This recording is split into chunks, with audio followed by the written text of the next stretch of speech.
who is this for? Like no one knew is learning about Jesus. The same 500 women are coming. It cost us a load of money and a load of time, and it's exclusive and it's invite only. Like, what in the world are we doing? I mean, it was rough, right? And like, what's the point? You became the enemy. I did, Erin. It was so rough.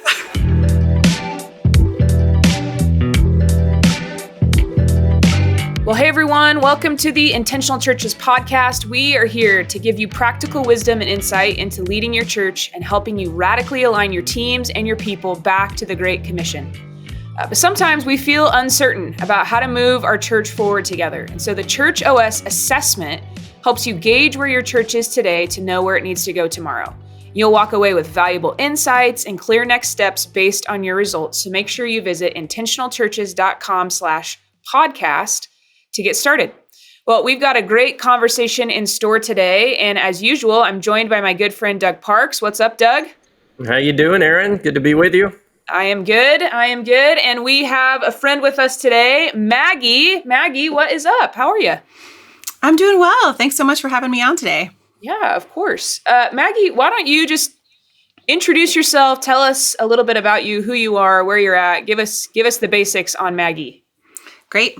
So my name is Maggie Mobley, and I live in Bloomington, Indiana, home of Indiana University. I am the executive minister. Boo. Hey, be careful there, Doug. Whoa. Well, I say that. I don't know if people will be happy if I say this. I attended Purdue University, which is IU's biggest rival, right? But I grew up a townie. I grew up in Bloomington. And so I still claim the Hoosiers as my home team here. So, but we're in Bloomington, Indiana. I am the executive of Ministries at Sherwood Oaks Christian Church. We have our main campus in Bloomington, and we have a second campus in Bedford, which is about 30 minutes south of Bloomington.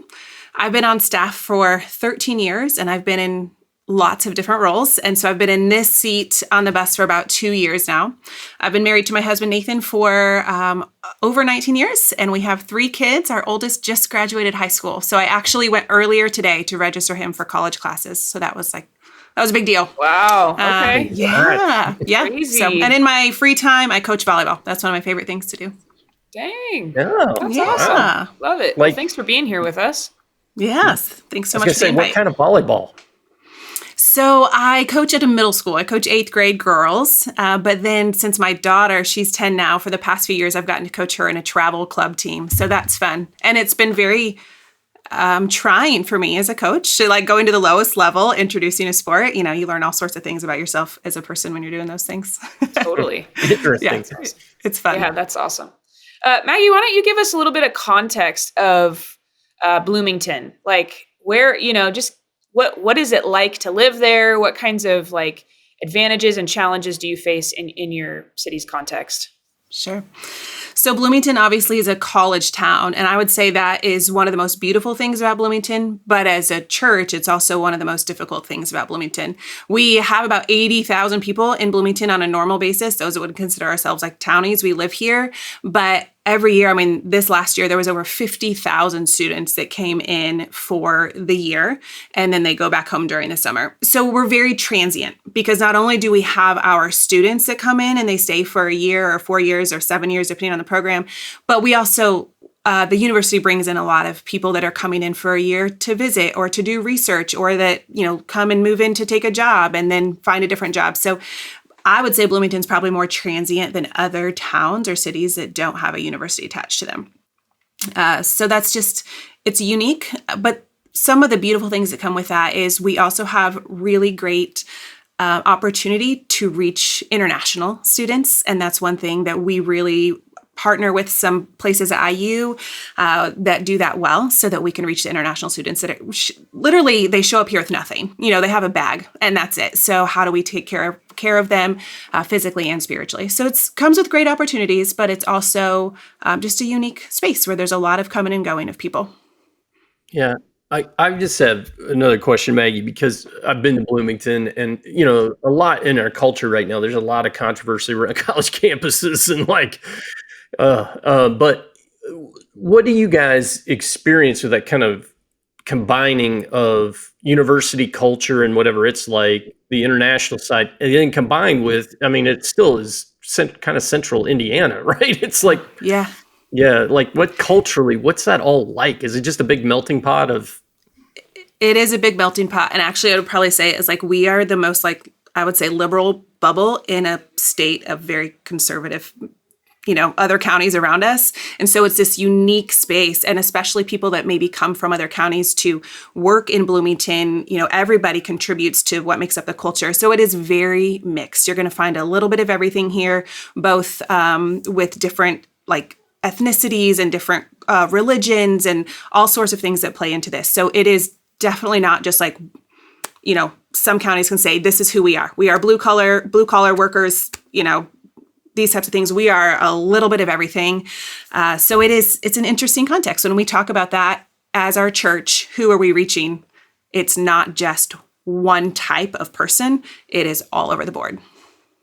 So your other campus, you said is 30 minutes away. What are the differences between that location, like where that is context-wise, and where your main campus is? It's a completely different flavor. It is Bedford, Indiana, which is a tiny town. I mean, I think 2 years ago they got a McAllister's, which was like a big deal, right? So moving up in the world in Bedford. And so that is one of the things that we as a church have to juggle. It's so different to try what fits in Bloomington doesn't fit in Bedford. So how do we align together, but also let us contextualize to what each campus needs? So Bedford is a small town, working town, I would say a lot more Christians there, or people that would claim Christianity in that space in Bedford than in Bloomington for sure. Okay. Wow, that's interesting to reach such very different dynamics under the same umbrella of church. Why don't you give us just the journey a little bit of your church? Just give us some of the history, context, and where you kind of find yourselves today. Yeah. So we've been around for over 60 years now. One of the most unique things about our church is in 2020, we had a pastor of 40 years retire. So he grew our church from about 80 people, to, over 3,000 our average weekly attendance. So it grew very much under one pastor. He's amazing, wonderful, just retired and is doing his own new adventures now. And so in 2020, we had the transition of a lead pastor to our new lead pastor, Sean. And he survived that, which was great, because sometimes being the guy after the guy can be hard. And so we had the transition to a new lead pastor in 2020, obviously COVID in 2020. And we had a third campus, but we launched the third campus beginning in 2020. I think they were fully independent into their own church by 2022. But so 2020 to 2022 was rough. It was just a lot of change.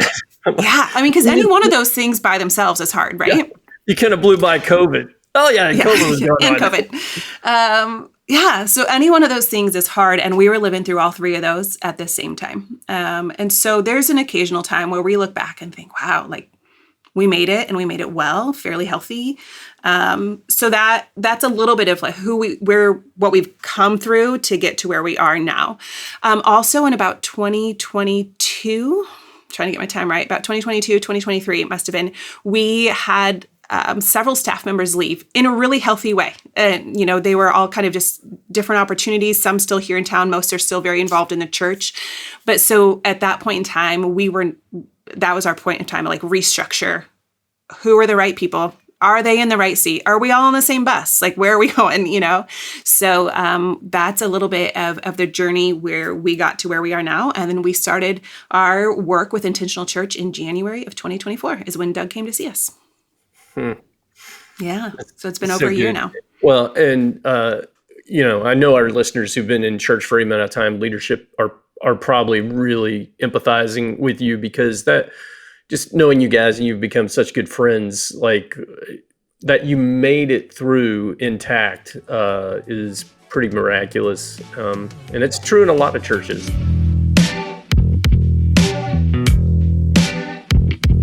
Tell our listeners about the journey you guys went on to make a decision about installing what we're calling now the ChurchOS One Team toolkit. What was that like? How did you guys get there? Why did you end up deciding to do it? Kind of walk our listeners through that. Yeah, it's a great question. So again, our lead pastor is Sean. And I would say there was about 2 years before we actually started our journey with One Team that Sean was ready for it. And the rest of us were not.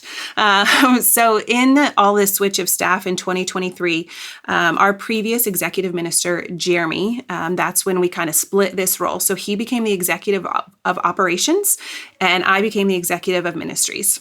He and I like to say that like he oversees everything non-breathing in the church, all the policies and procedures and systems, and I oversee everything breathing in the church, all the people, the staff and the people. And so we do a lot together.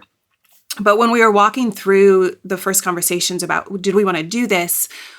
Our church staff had a little bit of leftover hurt from bringing in outside organizations to guide us through things. Shortly before the transition of our previous lead pastor, we had some outside organizations with great intentions and actually did some things, but think they were coming in to maybe tell us who we were. And that was hard for a lot of people. And so our staff, we were really worried about how would staff react. And we said, hey, we're bringing in this outside organization to help us. And so we kind of prayed through that. Jeremy and I were like, hey, I don't know that we're ready. I don't know if now's the right time. But then when we made that switch to two executives, I did my best for the first 6 months or so in this role, and we're making progress. But then we thought, okay, we've got the capacity. I really, at that point, was like, hey, I'm anxious for some tools, for some support, for some structure of how to lead this team well. And so that's when we decided to pull the trigger and thought that the One Team would be a great opportunity for us into getting what we needed to move us in the right direction. So it took probably about 2 years of going back and forth. Are we ready? Is the staff ready? How do we prepare the staff for this? How do we present this to the staff in a way that it will be well received? And so here we are, a year in, and it's been great.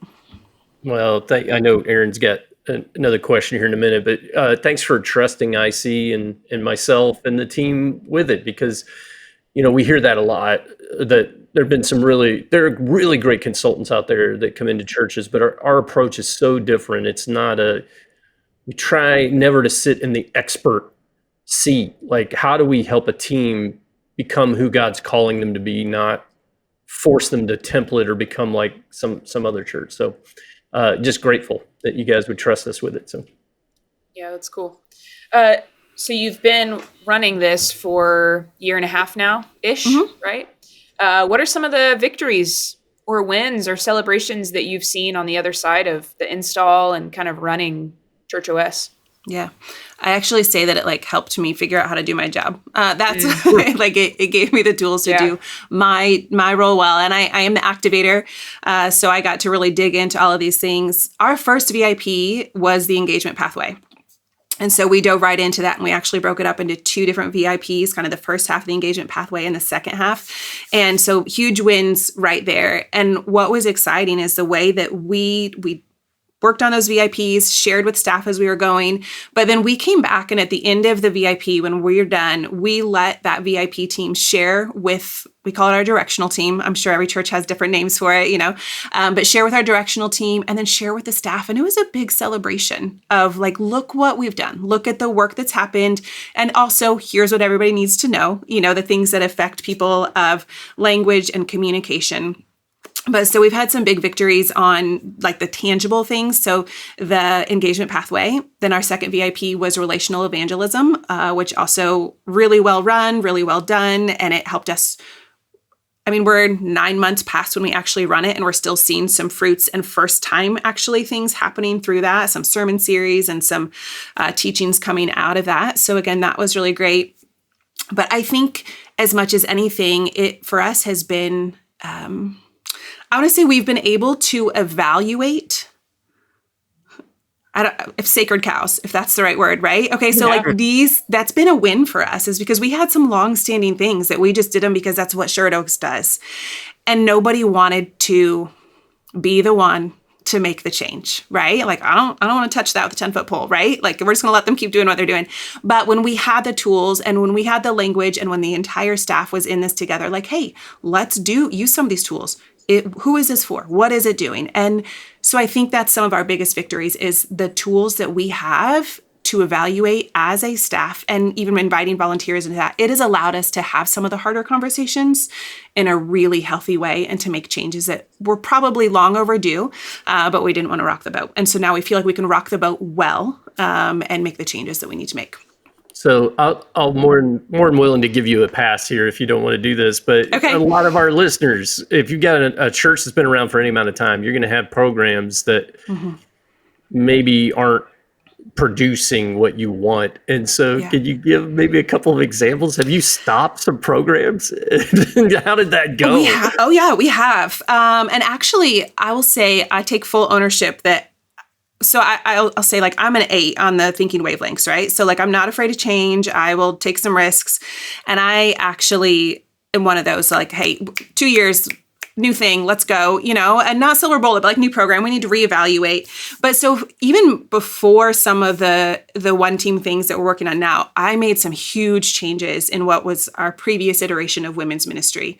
And I mean, Doug, like things that have been happening for 25 years, bringing in 600 women to a Christmas breakfast. And I said, who is this for? Like no one new is learning about Jesus.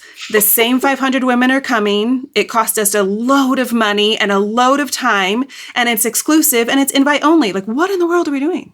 I mean, it was rough, right? And like, what's the point? You became the enemy. I did, Erin. It was so rough. Still alive. It's a miracle. But at least once a year at Christmas time, at least once, probably 10 times a year at Christmas time. Oh, I sure miss that. I'm like, I miss it too. It was wonderful. Yeah.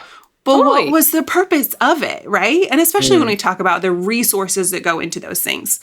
So that was, one of the changes we made. And some of these things, Doug, what's interesting is we don't even actually make the changes, but it gives us the right lens to evaluate. So we have a huge, outreach that we do in the fall. And it reaches international students. And we've been doing it for many years. And it is actually very well run. We think it brings good fruit. But no one for a while had really evaluated this. Like, we just did it because we did it and we reached a lot of people. And it's what Sherwood Oaks was known for. It was just, that's what we did.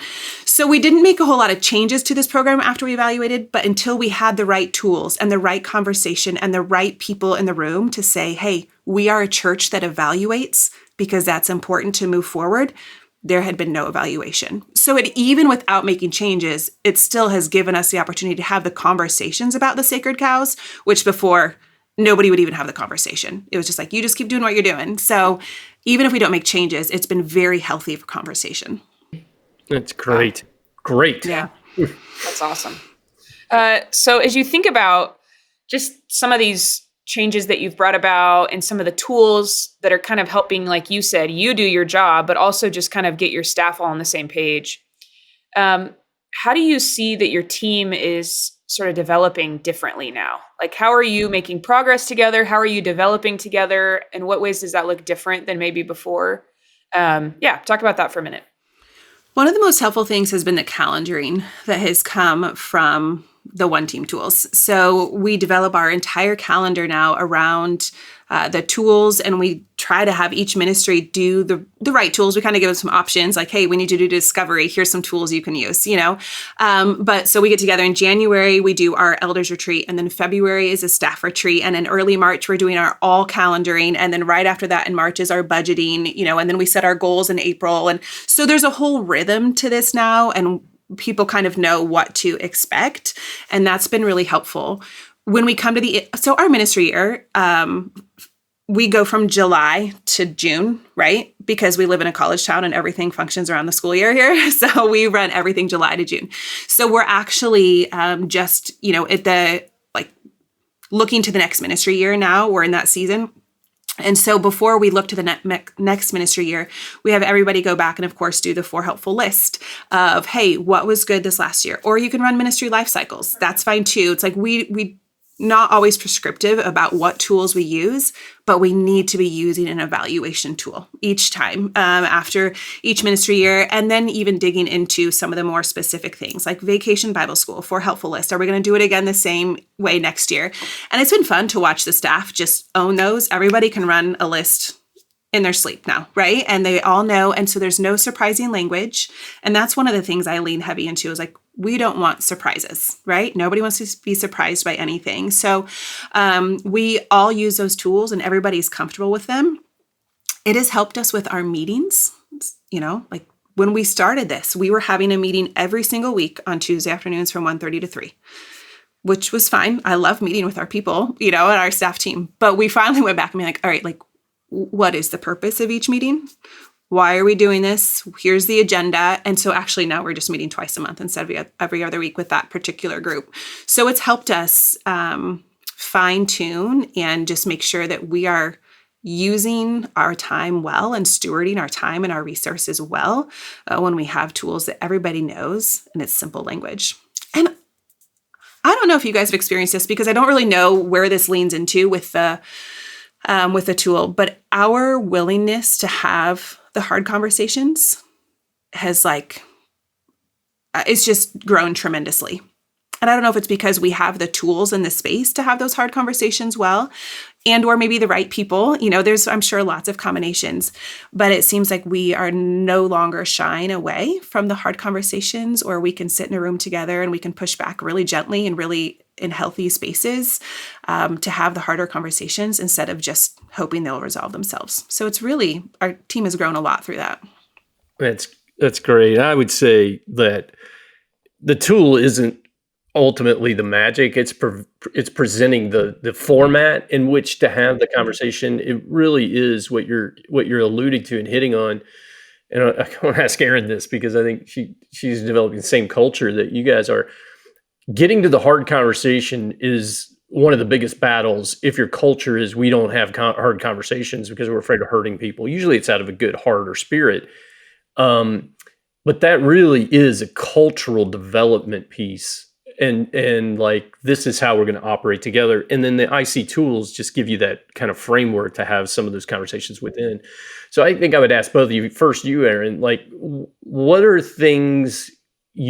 is one or two very practical things you guys are doing to help the culture be okay with the hard conversations? Yeah. Like, what I mean? Yeah. Oh yeah. I would say it's interesting because I try to warn people when we're hiring. Like we're a feedback heavy culture is what I tell people. And so if you don't like receiving feedback, this is not the place for you to work, because you will receive feedback and it won't all be negative. You'll receive a lot of positive feedback too. But I would say, honestly, similar to something that Maggie said, the drumbeat of debrief and evaluation and reflection makes space for the hard conversation. So if people know that no matter what they do, it is going to be debriefed and reflected and evaluated on. It's just going to be. And so where I find in pockets of our organization that we're struggling to have the hard conversation is when we've drifted away from evaluation and reflection, because we're not having the hard conversation. We're not debriefing. We're not reflecting. And so there's no space. But when we both model, particularly to our young staff, this is just what we do. And we can get in a room and feel awesome about something and yet still say hard truths about it, because nothing we ever do is perfect. I think in the church, when something's great, often we want to celebrate that and then just kind of shove under the rug any of the other things because it was awesome. And it's like it being awesome, it can still be awesome and have things that we can learn. And so we just try to model that all the time. And I think one of the biggest things for us here is that like our leadership has to be willing to receive hard feedback in front of others too. It's not just about, our staff receiving hard feedback. So one of the things I love about our lead pastor is he preaches on Saturday nights, and then anybody that was in there is welcome from our staff team, including the 19-year-old staffer, to come and give Drew feedback about his sermon. And he takes it. He takes it. Wow. It doesn't mean he's going to do everything everybody says, but just the modeling of like, we all get to receive feedback and we all get to offer feedback. So we all get both seats at the table, if that makes sense. So what you're saying is, in the right column, our preaching always being right is not like the thing. Like Correct. we're going to evaluate the preaching too. Maggie, how about you? What's a practical thing or two you're doing to develop that culture? So it's funny, Erin, you said kind of the drumbeat of those things and being able to receive the hard feedback. Jeremy was in my office yesterday and he said, I think we need to include our job descriptions like thick skin. Like that's what you need is thick skin. And not again, because I feel like we celebrate well, we praise, we will tell you when you've done a good job. I mean, my number one strength on the Strengths Finder is positivity. I'm going to tell you, right? Like I will find the good things and tell you, but also like a little bit of thick skin is needed when we have to say, hey, great job. Here's where we can improve, or great job. This is what we need to do next time. So that has been something that we have helped train a little bit, is a little bit of that thick skin. Doug, when you talk about ask what we're doing, one of the things that we included we just redid our staff values. And there's a few staff values that have lent itself to this. I mean, we even included we're going to go the last 5%. We're going to give it with love and we're going to receive it with grace in all conversations. Because if you don't give the 5% to the person that needs to hear it, you're going to share it somewhere, right? So we need to share it with the right person. So that's in our staff values. And another one in our staff values is we ask good questions because we genuinely care.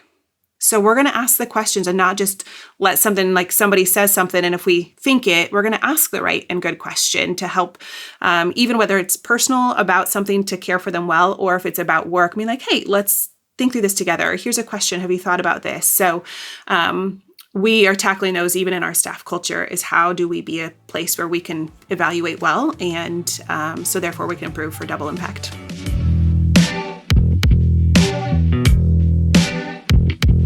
Maggie, one of the things you talked about was a VIP team, which for our listeners who don't know what that is, Vision Initiative Project, basically putting a bunch of people together in a room cross-functionally to help them work on a project that touches multiple areas in your church to work towards breakthrough in that area. And so you said you did one around engagement pathway, but you also did one around relational evangelism. And one of the things, kind of the bread and butter of intentional churches is really radically aligning teams back to the Great Commission, that would be a personal mission statement for every person. And so I'm curious, as you guys have kind of, jumped into some of this, what is some of the Great Commission fruit that you're seeing? Maybe give us a story or two of how, you had this VIP team that worked on it. You're talking about it. You said some of your sermons have been talking about, what is some of the Great Commission fruit that you're seeing kind of unfold in your church? It's a great question. I need to back up a little bit because I would say about 2 years ago, obviously we were seeing some baptisms, but it was not nearly at the rate that we're seeing now. I mean, we're having multiple baptisms every single week right now. And an interesting thing, like a reflection to look back and be like, well, so what has changed? And part of it was because for a long time, I think that the people that were at Sherwood Oaks already knew Jesus. Most of them were probably already baptized. When we were getting new people, they were coming from other churches or they were moving in for the university, but they were already church people. And not in a bad way for our past iteration of church, but we were just a different culture. We were kind of the big wealthy church on the hill on the south side of town, that you kind of came to be seen and to see others. And so there wasn't a lot of salvation and reaching the lost happening, or maybe just not what we're seeing now, because our church now is a place where we are inviting people. Not everybody looks the same anymore when you walk in our doors, different people. I had a great conversation. There was 2 gentlemen at our Discover class a few weeks ago, and they've been coming for a few months, and I got to sit with them, and their stories are incredible. The fact that they're alive and here, from what they've come through is incredible. And one of them said to me, he said, thank you for being a place where we feel like we can come and be ourselves. And for us as Sherwood Oaks, kind of from where we came from, that was a shift because I think, unfortunately, at times, people felt like they had to be or present a certain way to be here. And so the fact that people aren't feeling that anymore. And I think that comes from just that culture of invitation. We're seeing people invite people that don't know Jesus. And so it's just been this beautiful thing. Our people look different on the outside and on the inside at Sherwood Oaks. And so that's been really special. And the other thing that has been so fun to watch is the amount of 99s, so non-staff members that are baptizing their ones. And that was one of the first goals that we set when we kind of set out for this relational evangelism, is we would love to see 80% of our baptisms be happening by people that are walking with these people and bringing them to Jesus. Like I would always happy to do a baptism. If I don't know someone, it's not always as meaningful. And so we say the messiest kind of probably like unorthodox, like kind of wild baptisms, that aren't always done beautifully, but they're beautiful in their own way because it's someone who has never baptized someone before is doing the baptizing because they have been walking alongside someone. So it's been so sweet to watch that we are far over that 80% of baptisms that are happening in our church, which has been a lot recently, a lot of baptisms, and over 80% of those are happening by the 99s that have been walking with their ones in their life. And Wow. It's been incredible to watch. So encouraging. Maggie, just because I know the story and I'm not sure many of our listeners would, can you just share about Sean on Easter, the senior pastor? Oh, so about the way he put Pablo on the spot? Is that? Well, just that a senior pastor was baptizing a one personally, and then yes, so it was beautiful. So our senior pastor, Sean, had been praying for Pablo for a while. Pablo had been coming. He is incredible at like asking questions and digging deep and figuring this all out. And he wanted to be baptized on Easter. So he was. And so it was the most beautiful thing. But honestly, Doug, they got up out of the water. It was the very end of service. And Sean looks at Pablo. And I mean, it's Easter Sunday. Thousands of people in our church. And he says, Pablo, you want to pray us out? And I thought anybody else would have thought, oh my. And Sean wouldn't have asked if he didn't think that Pablo would be okay with that. But it was the most beautiful prayer, right? So Pablo prayed us out and it was a beautiful service. But in the midst of all that, there was another gentleman that was there that Sean had met through Pablo. So it was a friend of both Sean and Pablo's. And it was like one of his first times at church. And he was just there to support Pablo. So also a one of both of these guys. So again, all that reaching and all of that happening just because we're just trying to really live out that Great Commission and be a church that shares Jesus with others and invites them to know him. I love it. So good. We tear up. Awesome. We joke too. There was there's two brothers. This was a little while ago doing the baptism of their brother, like actual biological brothers. And it was one of those times they brought that kid out of the water. I mean, he's a teenager, brought him up out of the water. And I thought they were going to like throw him into the wall. Like there was so much excitement and so much energy. But those are the types of baptisms we're seeing where they're just a little, maybe not as clean and tidy as far as baptisms go. And but they're the ones, it's just so special to watch. It is a beautiful thing. And our church is just so excited about the messy baptisms because we're seeing it lived out in real life of people getting to really bring the people in their lives to Jesus. It's awesome. I love it. Very special. Maggie, we only have a little bit of time left, but I'm curious. You've been on this journey, the ChurchOS journey for the last year and a half or so. You've learned a lot. You're seeing just so many cool things that God is doing in your church. What are what's one or two pieces of practical advice that you would give our listeners, particularly those thinking about making some of these real cultural shifts you're talking about, or even jumping into some of the ChurchOS stuff? Practical advice, or like, man, I wish someone would have told me about this. What would you offer to our listeners in that way? So if anybody was on the fence of like, is this right? I would say for a church at any size and any space and probably any season, there are going to be tools that are going to just align you so well. I mean, we were doing fine before. So it wasn't one of those that we weren't even in a space of struggle or anything like that. But the fruit that has come from the decision to do ChurchOS and be that one team, it has just drastically changed things for us. And I think it comes from that culture shift for hard conversations and evaluation and knowing that together we want to do better and get better and make more and better disciples. Like we want to do what we say we're going to do. And so to have the tools to do that is helpful. So I would tell anybody, like, just go, stop hesitating and just go. But I also think one of the most helpful thing for us as we've done these VIPs and really started put feet on these things, we've invited a lot of key volunteers into this. And I think that's where this is like infiltrated into our culture, into our congregation, and it's not carried by staff, is for every single VIP, we have high-level volunteers on our VIP teams. We have them really living this out with us. And so when we invite them to VIP teams, we share the IC podcast with them. And we're like, hey, we need you to listen to these, these are the ones you need to listen to. So you know the language of what we're doing together. Or every time we hire a new person, the first thing they get is the IC book. Like, this is what we do. This is how we function. So just inviting people into that from the get-go so they all know a little bit of the language and how we work together has been really helpful. And the other thing that has just been new for us that I would say was like a light bulb moment for me, and actually I know Quentin will listen to this. I know you guys know Quentin, so I got to give a shout out to Quentin for this. We were having the conversation about VIPs because we're actually running a lot of them right now, probably more than I would like to run at one time. It's just the way the timing happened. But we've kind of used a little bit of that language of like a vertical VIP and a horizontal VIP. Just language we put to it for ourselves that makes sense for us. Like a vertical VIP being like a project that, yes, it's going to take staff bandwidth, but it really is like within a ministry, right? So it's going to kind of mostly affect a ministry or certain people more than others. All staff will need to know, but it kind of stays in its own little pocket. And then there's the horizontal VIPs that are like broad reaching for our church. Relational evangelism. Like that is a broad reaching VIP.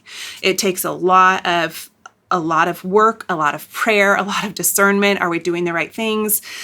So the horizontal VIP with that. And now we're in the middle of a volunteer culture and experience VIP, which is again, very horizontal. That goes into every ministry, every pocket into our church. We want people to serve. And so what are they experiencing? What is the culture we're creating around serving in our church? And so for us as a staff to know, like, are we in a vertical VIP, something that's going to kind of stay in its pocket? Or is this horizontal that like, hey, we got to make sure our communication is clear and we're inviting lots of people into this?